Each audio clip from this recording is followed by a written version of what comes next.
Welcome to the Problematic Gaze with me, Dr. Lee Arnott. And me, Dave Moore. Each week, as usual, we'll take a piece of pop culture and examine it through the problematic lens. Is it problematic? If it is problematic, what does that say about society and culture then?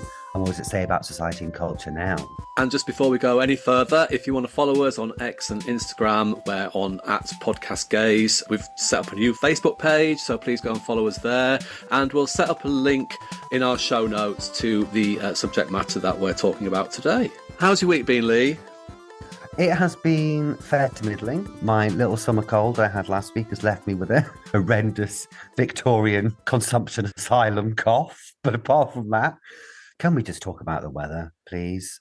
Oh my God. You know what? I can smell Strictly in the air already. It just feels like autumn. Everything's very green, but it's just miserable. I had a ton of seedlings in the garden yesterday, was admiring them. A couple of hours later, hailstorm, dead. I mean, come on, it's midsummer next week. Tell me about it. For all our international listeners, we should just say that June in the UK has been, well, it's been shit. There's no other way to describe it. Thunderstorms, monsoon rain, low temperatures, etc. It's just terrible. Miserable. Anyway, that's enough of that. How's your week been? It's been good. Yeah, been busy working, etc. But I wanted to talk to you actually about, I don't know if you've seen it yet, but there's been a show on BBC and iPlayer for Pride Month. It's called Lost Boys and Fairies. Have you seen it? I haven't, and someone else was talking about it.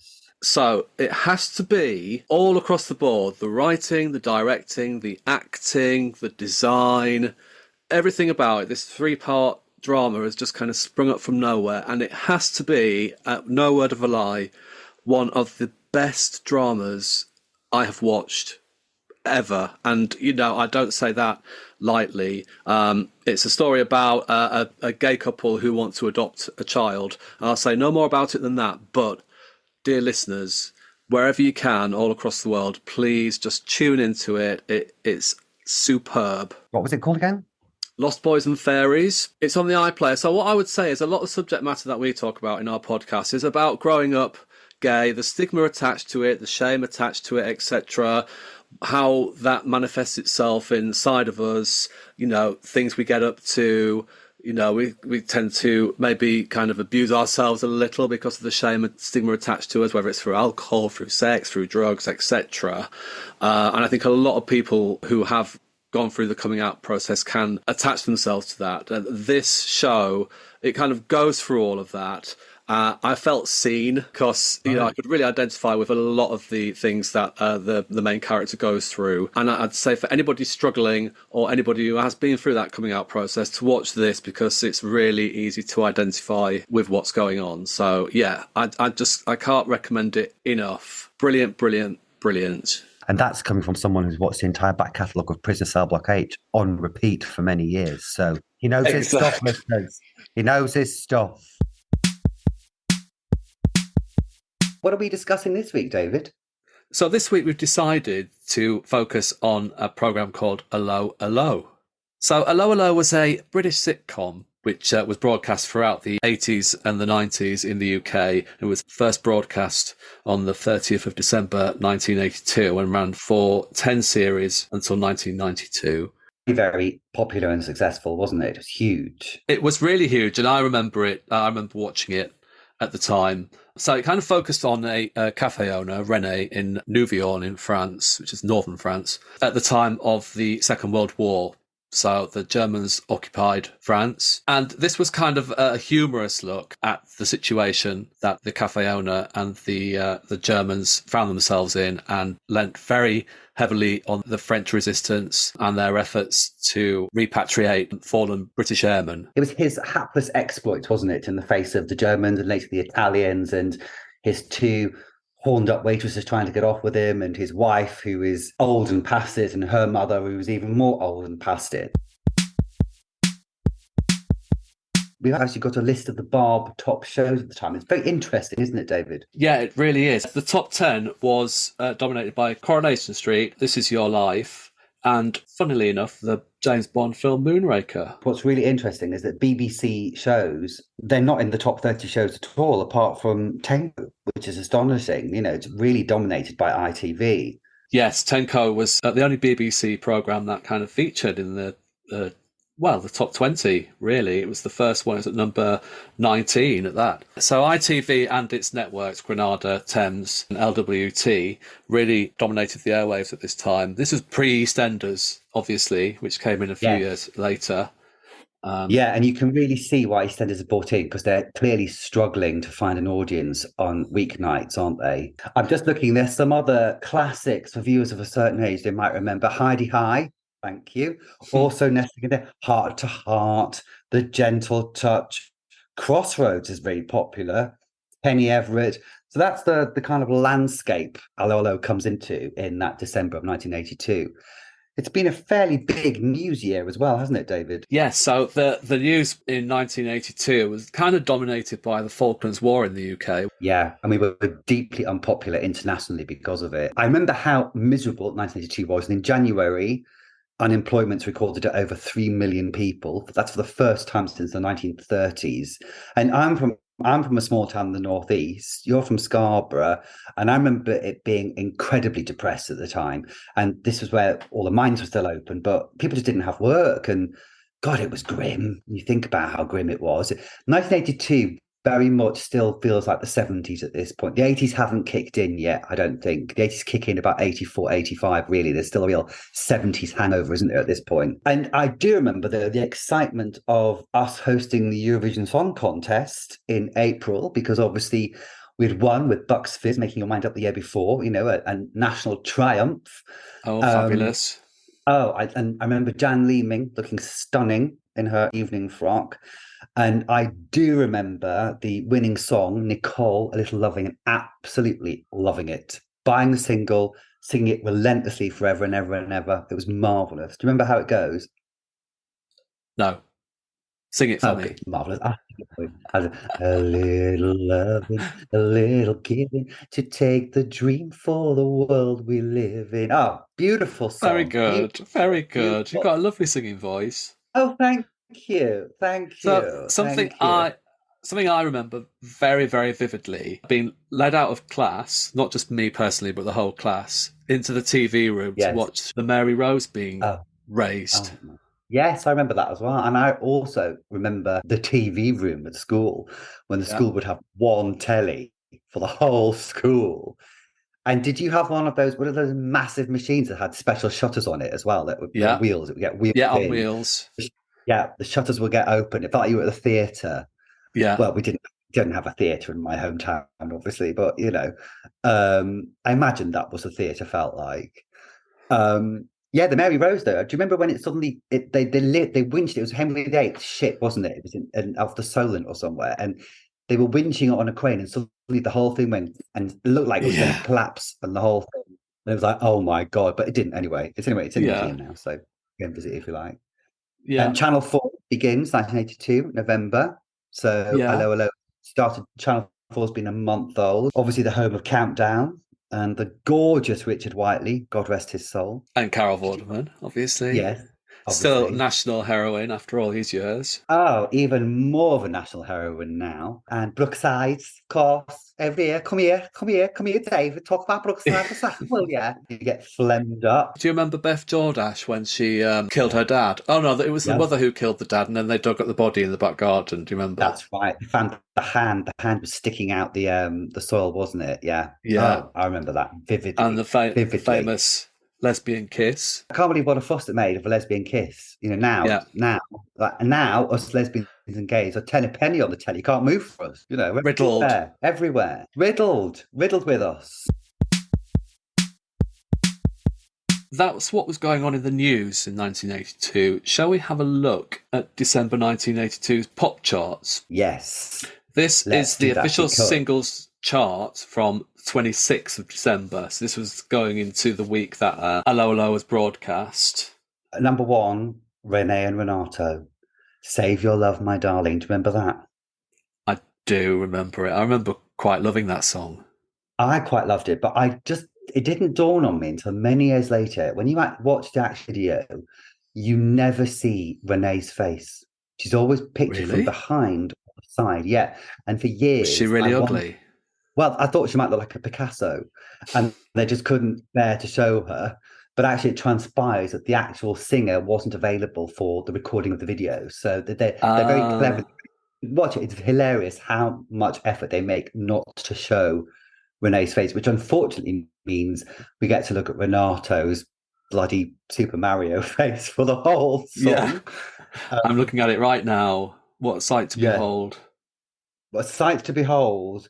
Obviously, there's a lot of Christmas songs. Peace on Earth, Little Drummer Boy, David Bowie and Bing Crosby. I remember my mother absolutely messing her pants over that, going, oh, that's brilliant, that made. Absolutely brilliant, that tune. Apparently, they didn't get on at all when they recorded each other. Yeah. That was filmed at Elstree, wasn't it, I think? Was it really? Gosh. Yeah. Gosh. A Winter's Tale, David Essex. Wham! I met David Essex once. Did you? How tall was he? He was, well, actually, I was sat down at the time. I kind of had my head down at my laptop in my office. Someone walked him in, and then they said, oh, David, can I introduce you to David? I looked up, and David Essex was looking down over me, and honestly, those piercing blue eyes took my breath away. I wasn't expecting to think that when I met David Essex, that it would have that effect on me, but they were just so mesmerising, piercing. Wow. And he looked down at me and he said, oh, you're David, I'm David, that'll be easy to remember. And I kind of giggled like a girl. You went, yes, Tom. Yeah, so that's my David Essex story. Just one mention from the charts. Young Guns, Go For It, Wham, number 13. There, whatever happened to Wham, darling? What happened to them? Oh, I do remember All the Love in the World by Dionne Warwick, though. And I love that. Even at 9 years old, my gay gene was severely sharpened already. And I knew a diva when I saw her. And I knew a shower tune when I saw it. Oh, but number 19, let's not forget Sing Along a Santa. Who can forget that one? I clearly have. I clearly have too. Yeah, it's fascinating to kind of look at this chart just for how much you can remember and how much has just not entered the public psyche whatsoever. Absolutely. Under Attack, ABBA. Oh, what number was that? Number 26. That was their last. That was the peak of that was the peak position of that song as well. That was their last single. Oh, really? They'd appeared on a Noel Edmonds, I think it was the Late Late Breakfast Show, that in November, and that was their last ever appearance together as a group. And nobody knew at the time because obviously they didn't formally split up, but riddled with divorce and acrimony by that point. Thank God they sorted it all out and are back. Well, kind of. Have you been to see the show? I've been 5 times, David. 5 times. And each time it has been marvellous. I can't tell you. I've loved it. Every single one. So moving on to the episode itself. Who wrote Allo Allo, David? So Allo Allo was written by Jeremy Lloyd and David Croft, both very notable British sitcom alumni, both together from Are You Being Served, and separately they wrote alongside other partners, etc. But they kind of dominated the landscape of British sitcom mainly throughout the 70s, really, and 80s. Absolutely. Dad's Army, Are You Being Served, as you said. I'm surprised that you haven't mentioned that classic comeback, Mrs. Noah. Radio Silence. Never heard of it. Oh my God. It's been routinely described as one of the worst British television shows ever made.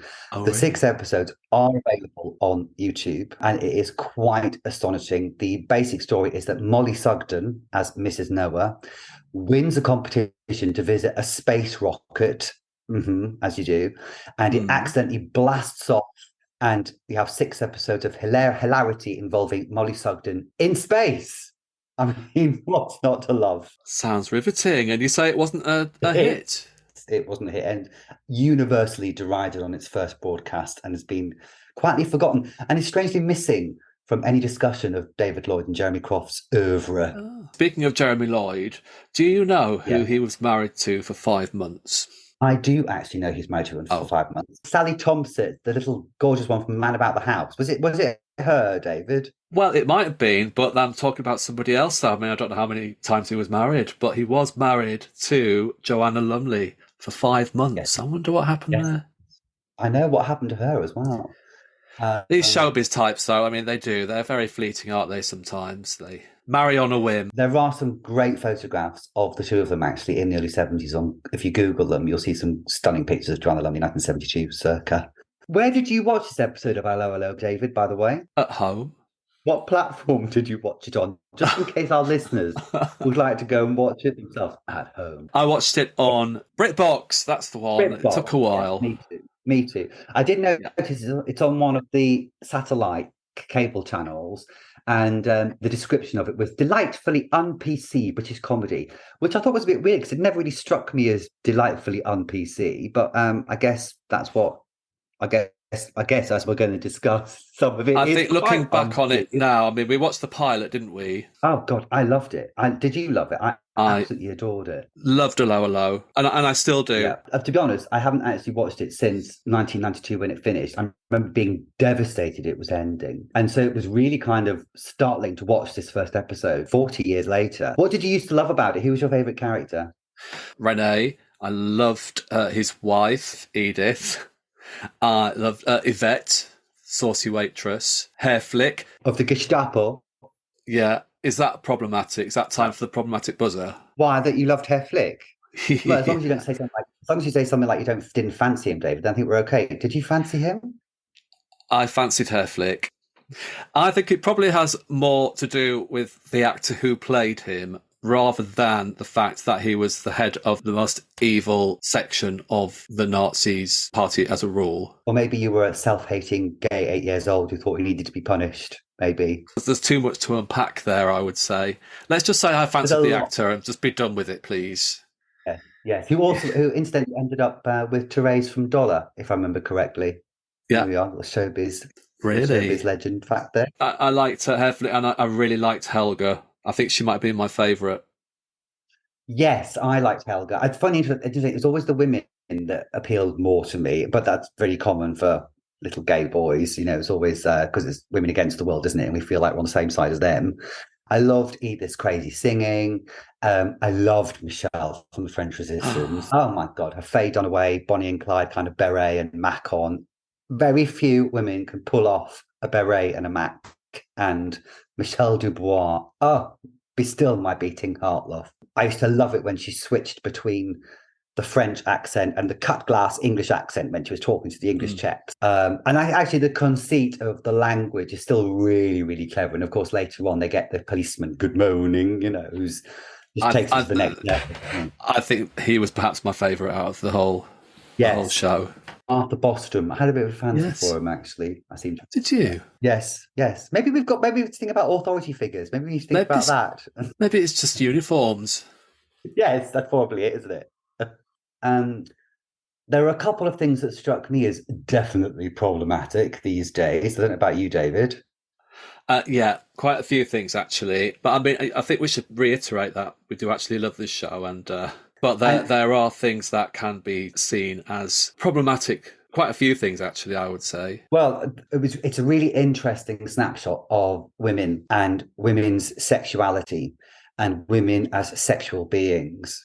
And we have Yvette and Maria, these two beautiful young waitresses who are effectively being pimped out by Renee to sleep with the German officers for favours and for things like petrol. Renee very much acting as the pimp about them. And so the young women in the show, Helga is completely objectified sexually. You know, her first scene with Hair Flick is him demanding that she lift her skirt up to adjust her stockings. You know, it's all very, very... For the young women, they're allowed to be sexual beings. But for Renee's wife, Edith, and her mother, they are effectively hags. And they are denied any kind of sexuality at all. They've become the figure of fun. They're post-menopause women. And, you know, in amongst this, you've got Renee, and he's not coded as a stunning, handsome man, but he is allowed to be a sexual being with the younger women. You know, and I just think it says a lot about, and it still happens today, how we treat older women and their sexuality. You know, women have to stop being sexual after a certain age. I mean, it's getting better, clearly. Nobody's going to look at Gillian Anderson and think she's not a very attractive sexual woman. Yeah. Well, think of Madonna. You get to a certain age and you're still expected to not be sexy, sexual. Put your cardi on and... Take up knitting. Exactly. And I thought that was really interesting that the young women are all objectified in this show. They've got some agency, but they are there as sexual objects. Anyone who's not is Michelle, but she's not allowed to be because she's the figure of the resistance. But I just thought that Edith and her mum are hags in the kind of old literary sense of the word. They're ball busting. They're classed as unattractive. Edith singing is a figure of fun. I just thought it was really interesting. And then, as I said, there's Rene in the middle of it all, who's still allowed to be sexual, even though he's the same age as Edith. And I just thought it kind of shows that unequal conditioning of men and women in society, which still happens to this day. Do you know what I thought, looking back at it now, and I don't think anybody thought at the time, because the word hadn't entered into the modern vernacular, but it's gaslighting. Yes. Yeah, the phrase, we all know the phrase, "you stupid woman," when Edith, the wife, would find Rene, the husband, in the arms of one of his young servant girls, and she would always say, "What are you doing in the arms of that servant girl?" And his retort would always be, "You stupid woman, what do you think I'm doing?" And then enter an elaborate kind of scenario as to why he was holding this woman, basically lying and forcing her to believe his lies, convincing her, which is obviously the classic sign of gaslighting these days, isn't it? Absolutely. And everybody colluding with it as well. It's everybody. And we laughed at it. We thought it was funny. We did. And then the wife Edith would come across as, "Oh, I'm really sorry. I should have thought. And all this kind of thing." Yeah, and this carried on for 10 years. Yeah, she's always made to feel bad, isn't she? When actually the truth is she's actually right. And she ends up blaming herself, and it's terrible. I mean, gaslighting is just beyond the scale. And again, we never noticed this back in the 80s. This was acceptable behavior. This was allowed. This is what was allowed for women had to put up with. It was permitted for women to endure this and experience this. There was something that struck me, and I remember at the time it started, it was quite controversial because it's very close to the war. Really, the distance of time between Allo Allo's first broadcast and the end of the war is the same as Allo Allo's first broadcast and now. So the war itself would have been still really common, still really resonant. And there's a couple of moments in it. They're not so much problematic, but they really struck me in that the horror of war is suddenly kind of plonks into this studio comedy situation. Michelle's talking about the other cafe owner before Rene. He was taken out with his family and shot at dawn, and they're like, there are sexual favors for petrol, and that everyone's on the take. And I can understand why some people raised eyebrows at it at the time. I thought that was super kind of interesting, that it was really kind of a bit grim. It was, and it kind of makes you wonder why they put those in. I know exactly what you're referring to. There was a scene with Yvette, the waitress, kind of talking to Rene about why she was sleeping with the Germans, why she was offering sex work, and she said it's to look after my ailing mother, which it can be kind of seen as hugely harrowing, but that was put in the middle of this absurdist farcical comedy. It was good. I mean, I wouldn't say that was necessarily problematic, but it was, you have to question why the writers felt it necessary to put that in there. Yeah, it's really weird, isn't it? It really stuck out for me. So I remember there being a debate at the time about whether the use of comedy, the use of World War II, the Nazi invasion of France and the French resistance, was a suitable vehicle for comedy. Some people said it was insulting to the people who actually went through it. Yeah. And what's interesting, though, I think, is it's kind of in it, everyone is democratically stupid apart from Michelle. Yeah. And everyone is on the take. So, and in some ways, the most idiotic characters are the British characters. Yeah. But it's an interesting question, isn't it? Does it go too far? But again, the war was closer then than it is now. But at the time, this wasn't. It was still seen as kind of okay. So again, is this not the passage of time thing? Does this reflect where we are now when we talk about the war, as opposed to where we were then when we talked about the war? Yeah, but I think the fact that it was like you say, it was a universal send up. Yes. Everyone was Yeah. sent up here. The Yes. whether you were German, French, English, Italian. Absolutely. Everyone is Um, democratically stupid. yeah, One thing that struck me is how boobs were funny. Boobs were funny in Allo. There's a painting in it called The Fallen Madonna with the Big Boobies. yeah. Mention of the word boobies sends the audience into paroxysms of laughter.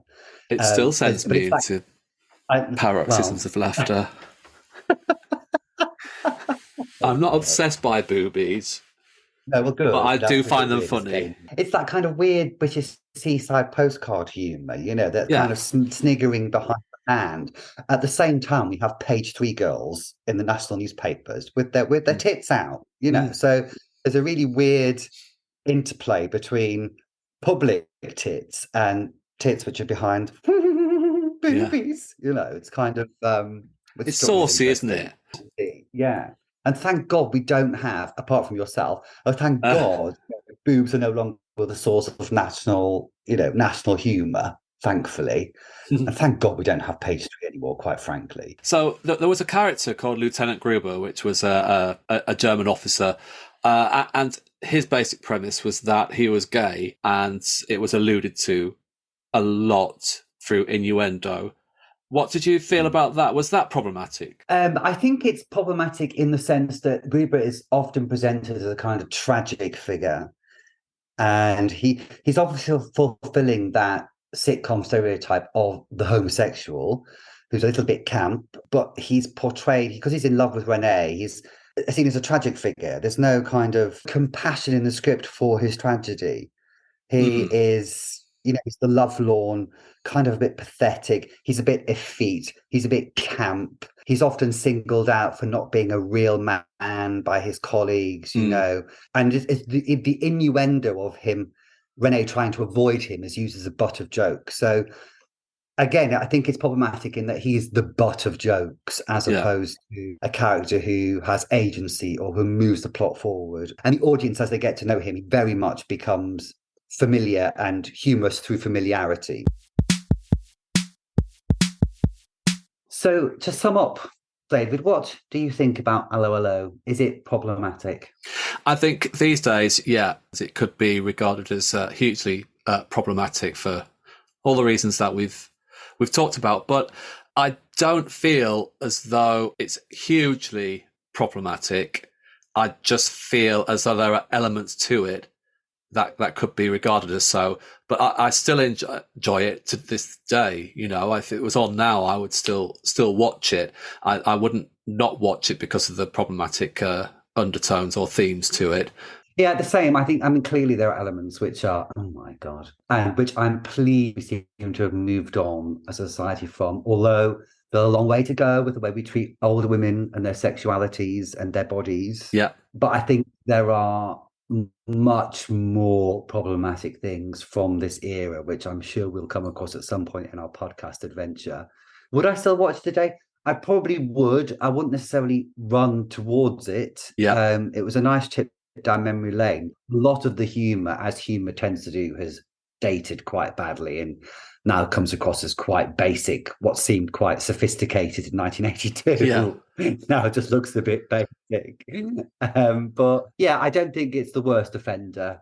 Clearly, it is a bit of an offender, but not the worst thing I think we're going to talk about. No, and I enjoyed that. Though. Yeah, I think we're both approaching it from a kind of hugely nostalgic angle, aren't we? Yeah, be interesting if you put this in front of younger people, who hadn't got the kind of nostalgia what they would have thought of it, But that's somebody else to debate, someone else to take the reins. Well, off. exactly. So, yeah, exactly. I enjoyed that. Hope you liked that, listener.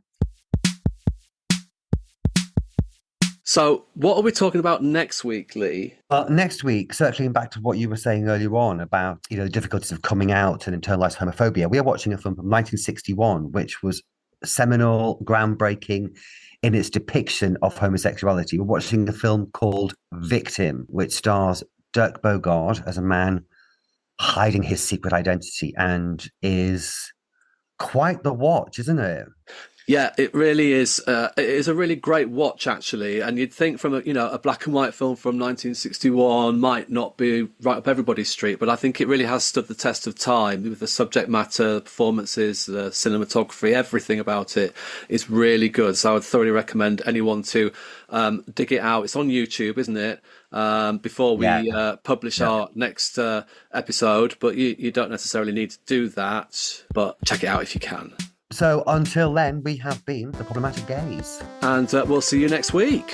Have a good week, everyone. See you later. Bye. Bye. Hack it up, Typhoid Mary. Hack it up.